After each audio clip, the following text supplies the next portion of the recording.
नहीं सौंपी तो रूस सैन्य ताकत के दम पर यूक्रेन की जमीनों पर कब्जा कर लेगा।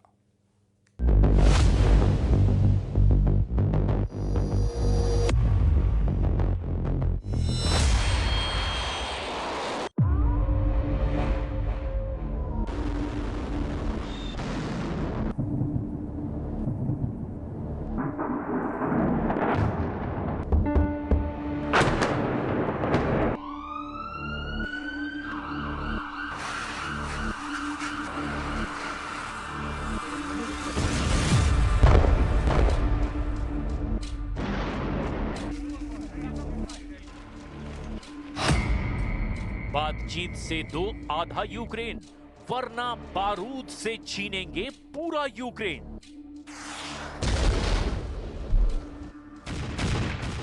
एक 1375 दिन से ज्यादा की जंग में भी पुतिन ने कभी भी मीडिया के सामने खुलकर नहीं बोला था कि वो हर हाल में यूक्रेन की वो सारी जमीन चाहते हैं जिसकी लिस्ट उन्होंने अमेरिकी राष्ट्रपति ट्रंप को 15 अगस्त 2025 को अलास्का में दी थी।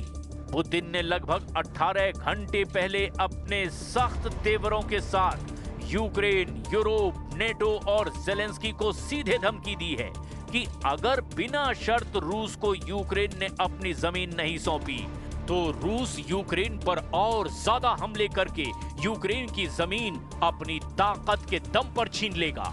इधर जेलेंस्की की टीम ने यूरोप और नेटो के दम पर ऐलान कर दिया कि पुतिन को किसी भी कीमत पर यूक्रेन की 1 इंच भी जमीन नहीं देंगे। यूक्रेन रूस से कयामत तक जंग करने को तैयार है।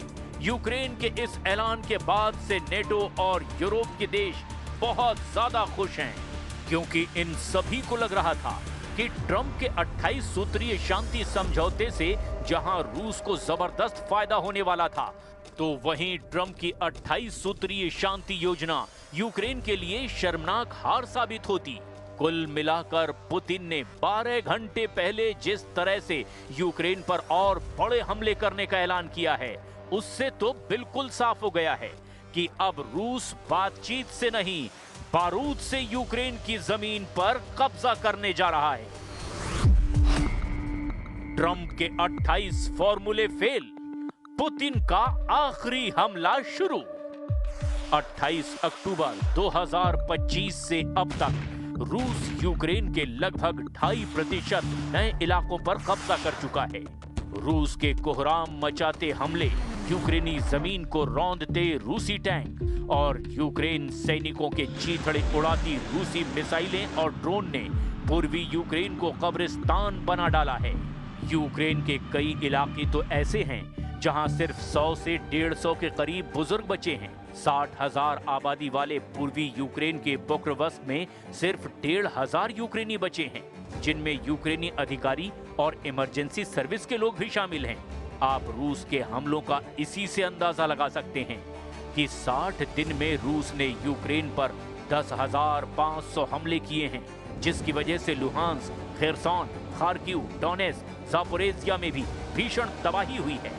हैरानी की बात तो ये है कि अमेरिका के राष्ट्रपति ट्रंप के 28 सूत्रीय शांति योजना में भी ये लिखित में मौजूद है कि यूक्रेन को अपनी जमीन का एक बड़ा हिस्सा रूस को देना होगा। लेकिन अमेरिका के उलट यूरोप और नेटो देश ट्रंप के प्लान के बिल्कुल खिलाफ हैं, जिसकी वजह से यूक्रेन ने दो टूक कह दिया है कि वो किसी भी कीमत पर रूस को अपनी जमीन नहीं सौंपेगा, चाहे शांति हो या फिर जंग हो।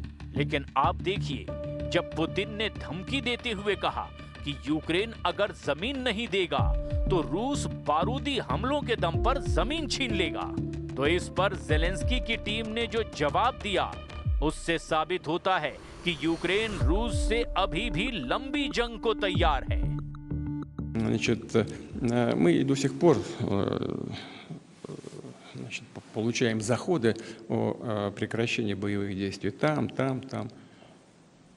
Войска Украины уйдут из занимаемых ими территорий, вот тогда и прекратятся боевые действия. Не уйдут, мы добьемся этого вооруженным путем. Вот Зараз я чую, що розвідки партнерів дають їм інформацію, що російська позиція стала заходити, в тому числі через деяких суб'єктів з України. Це точно не допомагає. Є наша державна позиція, є українська гідність. Рухатись треба так, щоб її посилити, а не підважити. Розраховую, що мене почують зараз ті, кого це стосується. भीषण जंग को तैयार पुतिन, नेटो यूरोप ने भड़काया युद्ध। लगभग 4 साल से चल रही रूस यूक्रेन जंग में Germany, Britain, France, Poland, Lithuania, Finland जैसे देश पूरा जोर लगा रहे हैं कि अमेरिका रूस के खिलाफ नेटो और यूरोप की तरफ से भी जंगी मोर्चा खोल दे। और यही वजह है कि अभी तक राष्ट्रपति ट्रंप की कई कोशिशों के बावजूद रूस यूक्रेन जंग नहीं रुक पाई है। पेरिस, लंदन और वॉशिंगटन में हुई नेटो और यूरोप की मीटिंग में ज़ेलेंस्की को ये लॉलीपॉप दिया गया कि यूरोप और नेटो रूस से यूक्रेन को बचाएंगे। यही वजह है कि नेटो और यूरोप के देश यूक्रेन को अपने महंगे हथियार बेचने में लगे हुए हैं। हथियार बेचने की इस होड़ की वजह से कहीं ना कहीं रूस यूक्रेन युद्ध नहीं रुक पा रहा है। जरा देखिए कैसे फ्रांस और रूस एक दूसरे के फाइटर जेट को कम दिखाने पर तुले हुए हैं। Su-35 वर्सेस मिराज 2000, जंग का असली फाइटर कौन? रूस और यूक्रेन जंग को लगभग 4 साल होने वाले हैं। इतने दिन बीत जाने के बाद ना तो रूस और ना ही पश्चिमी फाइटर जेट से लैस यूक्रेन हवा में अपनी बादशाहत कायम कर पाए हैं। दोनों ही देश लगातार वीडियो जारी करके ये दिखाने की कोशिश कर रहे हैं कि उनके फाइटर जेट ज्यादा बेहतर प्रदर्शन कर रहे हैं। रूसी सरकारी कंपनी रोस्टेक ने एक वीडियो जारी करके दावा किया कि उसके सुखोई 35S फाइटर जेट ने पश्चिमी देशों के F-16 और मिराज 2000 विमान को कम ऊंचाई की लड़ाई में पीछे जाने के लिए मजबूर कर दिया। वहीं यूक्रेनी सेना ने भी एक वीडियो जारी करके कहा कि मिराज 2000 फाइटर जेट की सफलता दर 8% रही, जो बहुत ही शानदार रही। यूक्रेनी सेना ने एक वीडियो जारी करके बताया कि मिराज 2000 विमानों ने रूसी मिसाइलों और ड्रोन को हवा में मार गिराया। विश्लेषकों का कहना है कि इन दोनों देशों के दावों से एक बात साबित है कि दोनों ही यूक्रेनी आकाश पर दबदबा कायम करने में संघर्ष कर रहे हैं। रूसी समाचार एजेंसी तास से बातचीत में रोस्टेक के सीईओ ने बताया कि सुखोई 35 की वजह से दुश्मन के विमानों को कम ऊंचाई पर उड़ान भरना पड़ रहा है।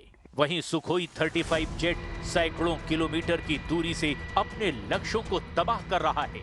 इसी वजह से दुश्मन के विमान हवा से हवा में मिसाइल नहीं दाग पा रहे। इसमें अमेरिकी F-16 और फ्रांसीसी विमान मिराज 2000 भी शामिल है। रूस का सुखोई 35 विमान एक 4.5 पीढ़ी का मल्टी रोल फाइटर जेट है। ये रूस का सबसे आधुनिक फाइटर जेट है जो हवा में बादशाहत कायम करने और सटीक हमला करने में माहिर है।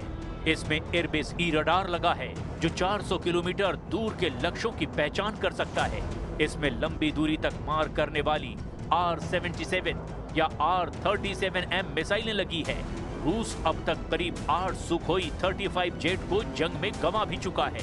वहीं यूक्रेनी सेना लगातार फ्रांसीसी मिराज 2000 फाइटर जेट की तारीफ कर रही है।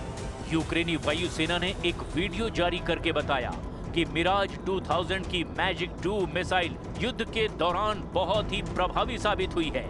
यूक्रेनी पायलट्स के दावों के मुताबिक मिराज 2000 फाइटर जेट की मिसाइलों और ड्रोन को मार गिराने में सफलता दर 98% है। ज़ेलेंस्की की नेपच्यून का हमला, रूस में कोहराम।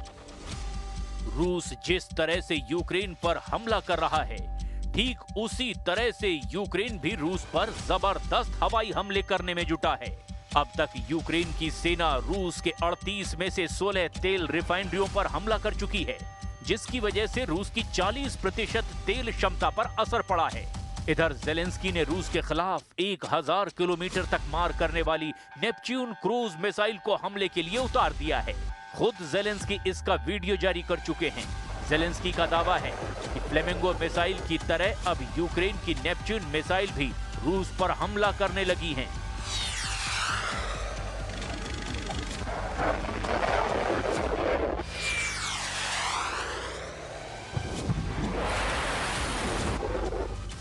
इन हालातों को देखकर साफ कहा जा सकता है कि अगर ट्रंप का 28 सूत्रीय फॉर्मूला यूक्रेन ने यूरोप और नेटो के साथ मिलकर फेल कर दिया, तो फिर पुतिन को यूक्रेन पर और ज्यादा भयानक हमले करने से कोई नहीं रोक पाएगा।